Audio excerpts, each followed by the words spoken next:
کہ دنیا کا ہر انسان شراب پی سکتا ہے. کربلا کا ماتم کرنے والا کبھی شراب کے بارے میں سوچ بھی نہیں سکتا. خود میرے مظلوم آقا سید الساجدین کی حدیث ہے کہ جب ہم کسی مومن کو 2 گناہ کرتے دیکھتے تو ہمیں یزید کا دربار یاد آ جاتا ہے. نمبر 1، جب ہم کسی کو شراب پیتے دیکھتے ہیں. دربار یزید میں جب میرا مظلوم آقا سجاد لے جایا گیا تھا تو یزید کے ہاتھ میں شراب کا جام تھا.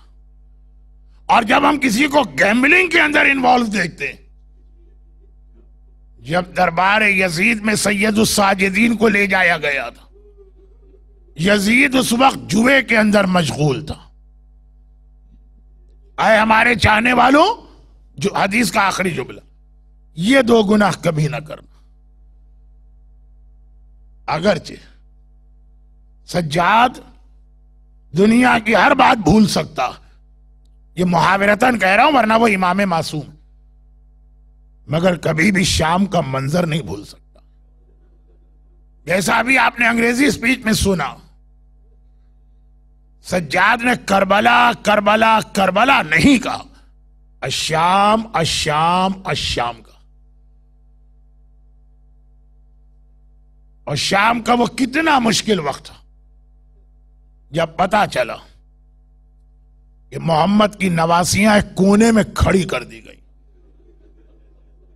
اور ہندا کا پوتا ابو سفیان کا پوتا یزید تخت خلافت پر بے حیائی سے بیٹھا ہوا، ایک طرف جوا کھیل رہا ہے، ایک طرف شراب پی رہا. اور خالی اتنا نہیں، قریب میں ایک چھڑی یا اسٹک رکھی ہوئی، تھوڑی تھوڑی دیر کے بعد وہ چھڑی اٹھاتا اور حسین کا کٹا ہوا سر جو اس کے سامنے تشت میں، اس چھڑی کی مدد سے حسین کے دندان مبارک اور ہونٹوں سے گستاخی کرتا. عزاداروں، آپ میں سے کچھ کے رونے کی آواز میں سن رہا ہوں. آپ خالی مجھ گناہگار کی زبان سے یہ سن کے رو رہے ہیں، مگر زینب اپنی آنکھوں سے یہ منظر دیکھ رہی. میرا ماں جایا سکینہ اپنی آنکھوں سے یہ منظر دیکھ رہی ہے، میرا بابا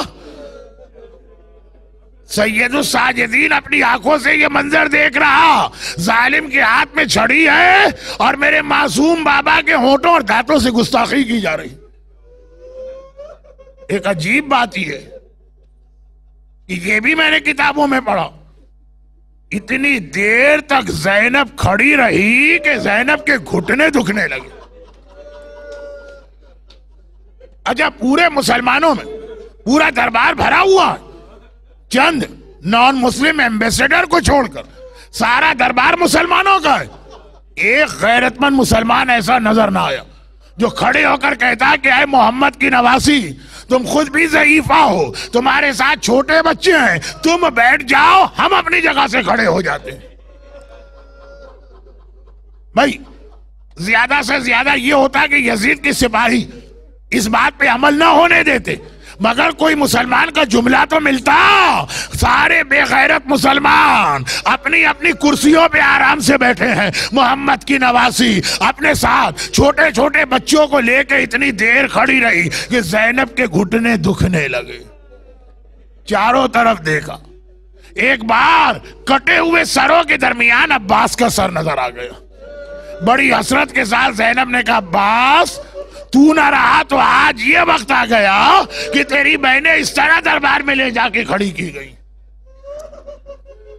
مگر ایک بات اور سنیے گا، زینب دربار میں کھڑی رہی تو زینب کے پیر دکھنے لگے، زینب کے گھٹنے دکھنے لگے. یہ وہ زینب ہے جس نے شام غریبہ ساری رات لٹے ہوئے گھر کا پہرا دیا اور وہاں پہ زینب کو کوئی احساس تکلیف نہ ہوا. اللہ اللہ، خدا معلوم زینب کو بازار شام سے کس طرح گزارا گیا ہے کہ شام غریبہ ساری رات پہرا دینے والی آج دربار میں پہنچی ہے تو سارے بدن میں درد ہے، بس ٹانگوں میں اتنی طاقت نہیں کہ زینب کھڑی رہ سکے. اور یزید یہ بتانا چاہ رہا ہے کہ میں کتنا طاقتور ہوں، اگنور کر رہا ہے جان بوجھ کر. میرے پاس اتنا وقت نہیں ہے کہ میں محمد کے نواسیوں پہ توجہ دوں.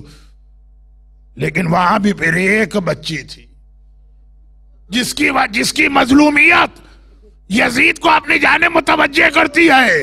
شراب کے نشے میں چور. کیا دیکھا کہ سامنے قیدیوں میں ایک چھوٹی سی بچی ہے جس کا ایک ہاتھ چہرے پر ہے اور ایک ہاتھ گلے پر ہے. وہ کبھی کھڑی ہو جاتی ہے اور کبھی بیٹھ جاتی ہے. یزید نے یہ منظر حیرت کے ساتھ دیکھا اور کہا کہ اے بچی تیرا نام کیا ہے؟ کہا میرا نام فاطمہ ہے، لیکن میرا بابا پیار سے مجھے سکینہ کہا کرتا. بس ایک بار سکینہ کا نام سنا. یزید کو بھی پتا ہے کہ سکینہ کون ہے. کہا اچھا تو ہے حسین کی لاڈلی سکینہ، یہ بات بتا کہ تو نے اپنا ایک ہاتھ چہرے پہ کیوں رکھا؟ کہا یزید میری بہنوں اور پھوپھیوں کے بال اتنے بڑے ہیں کہ بالوں سے چہرہ چھپا لیا. ہائے میرے تو بال بھی اتنے بڑے نہیں ہیں، اس لیے میں ہاتھ سے اپنا چہرہ چھپا رہی.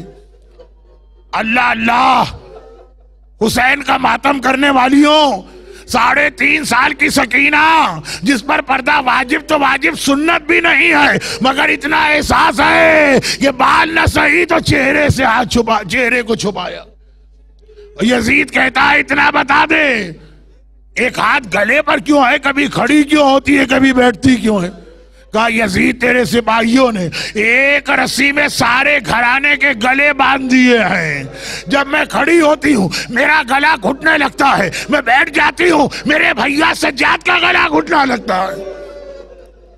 میرا دل چاہتا ہے میں کہوں آقا علی ذرا جلدی سے آئیے، اس وقت دربار شام کا منظر دیکھیے. کل 20 رمضان کو کوفے میں کلثوم نے دیکھا بابا کو نیند نہیں آ رہی ہے، کروٹیں بدل رہے ہیں. گھبرا کے پوچھا بابا کیا تکلیف زیادہ ہے؟ کہا مجھے اپنی تکلیف کا خیال نہیں ہے، ابن ملجم کرا رہا ہے، ایسا لگ رہا ہے اس کی رسیاں سختی سے باندھی گئی ہیں. ارے حسن سے جا کر کہو ابن ملجم کی رسیاں ڈھیلی کرے ورنہ ساری رات تیرے بابا کو نیند نہیں آئے گی. مولا اپنے قاتل ابن ملجم کی رسیاں ڈھیلی کروانے والے ذرا آ کے دربار شام میں دیکھیں، یہ آپ کی پوتی ہے جس کا گلا اس طرح گھٹ رہا ہے، نہ کھڑا ہوا جا رہا ہے نہ بیٹھا جا رہا ہے. یزید نے کہا سکینہ میں نے سنا ہے تیرا بابا تجھ سے بڑی محبت کرتا. سکینہ نے فخر کے ساتھ کہا کہ یزید اس میں کیا شک ہے؟ کہا اچھا تو میں تیری محبت کا امتحان لیتا ہوں. یہ کہہ کر تشت آگے کیا جس میں حسین کا کٹا سر تھا اور کہا کہ سکینہ اگر تیرا بابا تجھ سے محبت کرتا ہے میں اس وقت مانوں گا جب حسین تیرے پاس آ جائیں. اتنا سننا ہے. ننھی بچی نے جلے ہوئے کرتے کو پھیلایا، آواز دی بابا آج میری محبت کا امتحان ہو رہا ہے، بابا تیری سکینہ تجھے بلا رہی ہے، ارے سکینہ کے پاس آ جا. راوی کہتا ہے میں نے دیکھا حسین کا کٹا سر تشت میں سے بلند ہوا، ہوا میں تیرتا ہوا چلا، سکینہ کے جلے ہوئے کرتے میں پہنچا. سکینہ نے باپ کے کٹے سر کو دیکھا، ہونٹوں پہ ہونٹ رکھ دیے. بابا ذرا دیکھ میرے رخسار پہ تماچوں کے نشان، میرے زخمی کان. مگر ایک لمحے کے لیے بچی رک گئی اور کہا بابا ارے تو مجھ سے زیادہ زخمی ہے، ارے تیرا گلا کس نے کاٹا، ارے تیری ریش مبارک خون سے بھری ہوئی، ارے تیرے ہونٹوں پہ چھری کے نشان، ارے میرا بابا مجھ سے زیادہ زخمی نظر آ رہا.